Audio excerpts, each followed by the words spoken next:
is our last video of Chapter 7. It is solving radical equations. We're going to now be solving equations. In the video, we'll solve with one and multiple radicals, we'll solve with rational powers, and we'll check for extraneous solutions. You've heard this before, but an extraneous solution is a solution that looks like it works, but doesn't. It comes out of the process of solving, but it's extra. You have to check for them all the time, and it's pretty much a thing, yeah. Over there I say check solutions because you got to check solutions. Up here in the corner I say check because you got to check. If there's only one radical, the process is pretty simple. Just get the x by itself. But to do that, you first want to think about getting the radical by itself. So I'm going to solve following the order of operations backwards. I'm going to SADMEP instead of PEMDAS. So I get rid of the addition or subtraction first. So I can see -1 equals -1/2 times the square root of 3x plus 1. Then I'll multiply both sides by the reciprocal of -1/2, which is -2, which gives me 2 equals the square root of 3x plus 1. Now that the square root is by itself, and you want to do that first, I'll square both sides. And that means that 4 equals 3x plus 1, so x equals 1 after I subtract 1 divided by 3. I need to check this answer. If I plug in 1 for x, I get 3 times 1 is 3. 3 plus 1 is 4. The square root of 4 is 2. 2 times 1/2 is 1. 9 minus 1 with a whole bunch of ugly circles. 9 minus 1 is 8. So good, that one checks.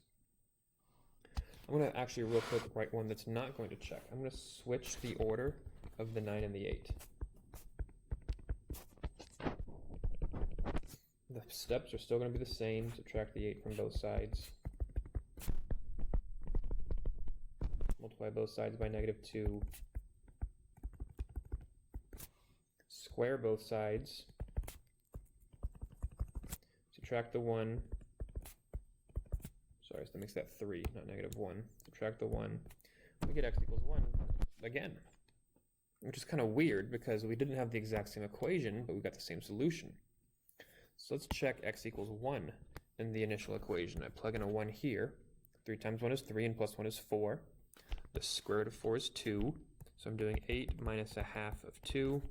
And 8 minus 1/2 of 2 is just 8 minus 1, which is 7. 7 is not 9. The solution didn't work. It looked like it worked, but it doesn't.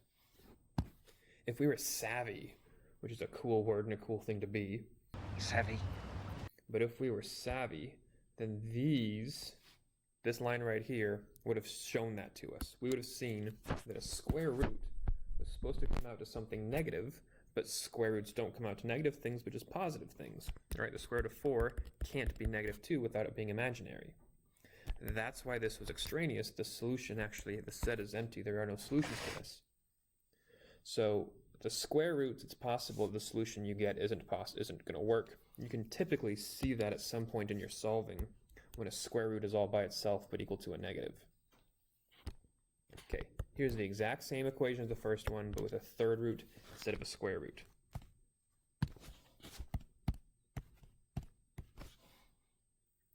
Subtract the 9.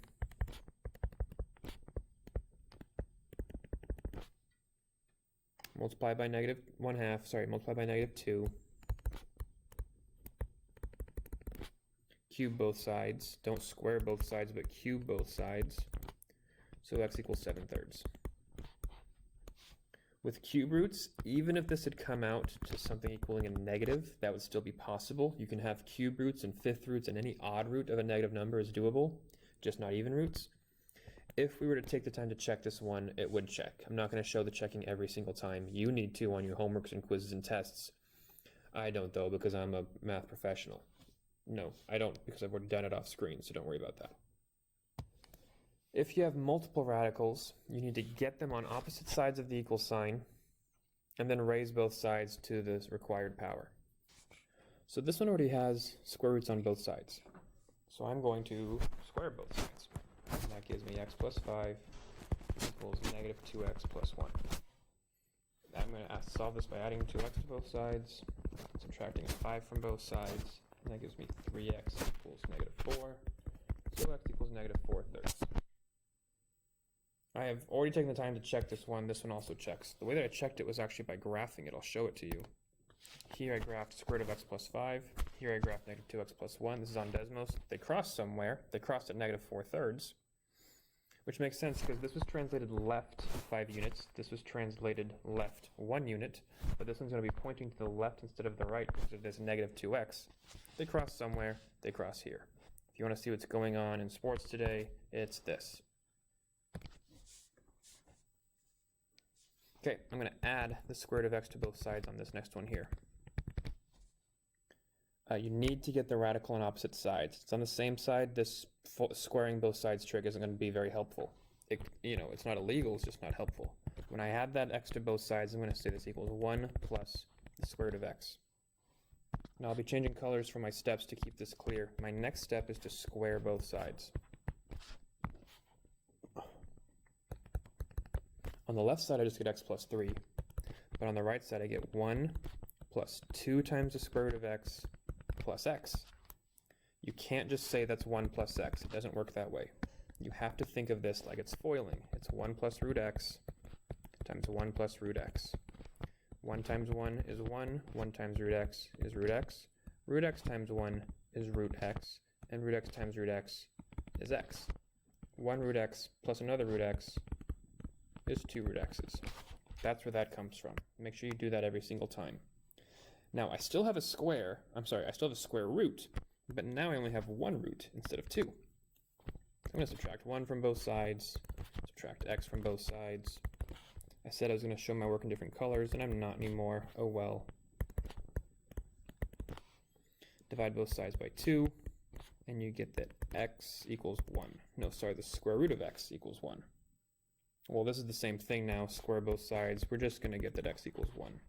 We have to check that to make sure that it works. If I plug in a 1 for x here, that becomes root 4. If I plug in a 1 for x here, that becomes root 1. Root 4 minus root 1 is the same as 2 minus 1, which does in fact equal 1, so it checks. Get the radicals on opposite sides, square both sides. Oftentimes that involves some foiling, then solve for your remaining radical. Sometimes when you do that solving, it results in a quadratic, and you have to factor run the quadratic formula, and that's super fun. Look forward to that. When I say look forward to that, what I mean is, here we go. Get these radicals on opposite sides. I'm going to subtract this root 2x. Doesn't really matter which one you subtract. I recommend you always move the one that's negative, if there is one that's negative, but in this case, neither is negative. So I have the square root of x plus 2 equals 4 minus root 2x. Okay, square both sides. X plus 2. See if you can figure what the right side is going to become before I calculate it. In fact, see if you can do the whole problem before I do the problem. That'd be worth your time. So pause this and do the problem.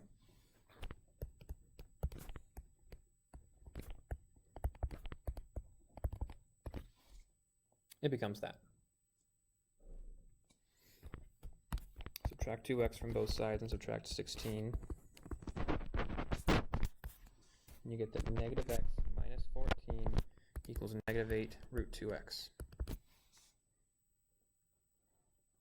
Now, okay, if I divided both sides by negative 8, it's not really going to be that helpful. It's going to get me a fraction over on the other side. I told you to work ahead on this one. That might have been a bad idea, because this one's kind of a mess. It's not a mess. Here's what I mean. The numbers aren't going to be super pretty. And because they're not super pretty, you might get scared. That's all I'm really saying. I'm going to square both sides just as it is right now with that negative 8 out in front. That's going to give me... Actually, let's do something else.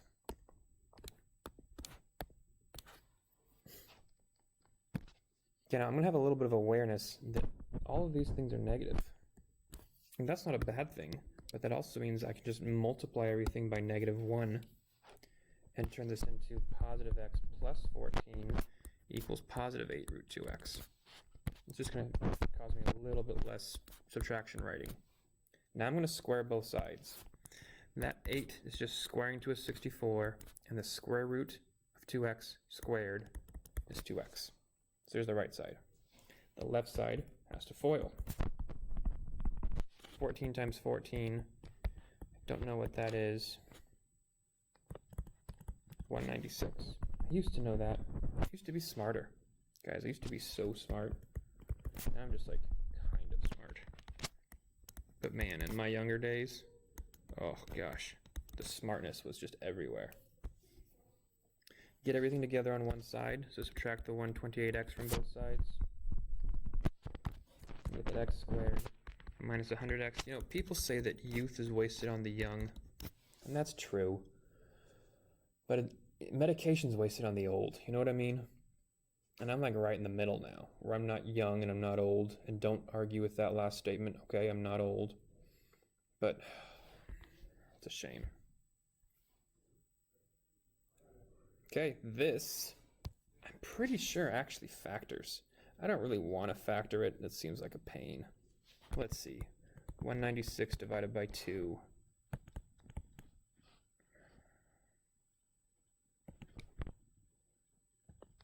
It's 98. So 49 and 4. But 98 and 2 gets it. Sheesh. It factors into 98 and 2. So it's x minus 98.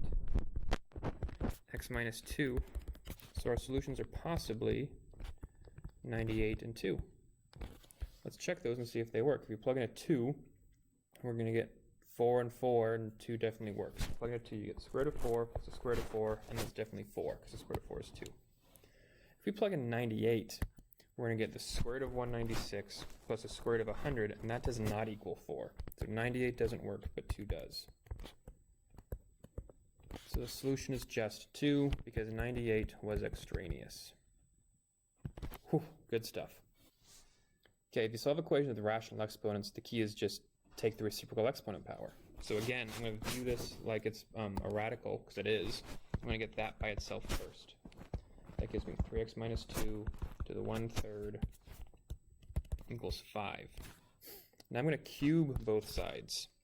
Okay, you take the reciprocal power. The reciprocal of 3 of 1/3 is 3. So I'm going to cube both sides. That gives me L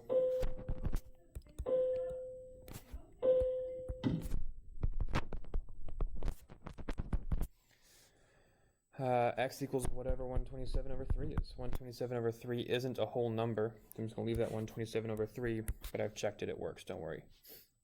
Here, take both sides to the power, see if you can figure this out. What power am I going to do both sides? 4/3. That results in 2x plus 1. 8 to the 4/3 we can calculate. The third root, this is the third root of 8 to the 4th. But the third root of 8 is 2, so 2 to the 4th is 16. So x is going to equal 15 over 2, which is 7.5. It also works. Sick. That's a check. Check means sick. Do y'all still say sick? I bet you do. Okay, today we solved radical equations and equations of rational powers by using inverses. We have to check because some might be extraneous. If there's multiple radicals, get them on opposite sides of the equation. But most importantly, just don't quit, right? Stick with it. If you're not sure if there is a solution or not, graph it. You can always find it. I just don't know why I put the word it in parentheses. You can always find your solution by graphing and seeing where they cross. It's a great way to check or just see if solutions are possible. Even if you just imagine what the graph looks like. We know some square roots point this way. If the x is negative, it's going to point this way. If they're going to cross somewhere, then there's a solution somewhere. But if they're not going to cross anywhere, then there's no solutions.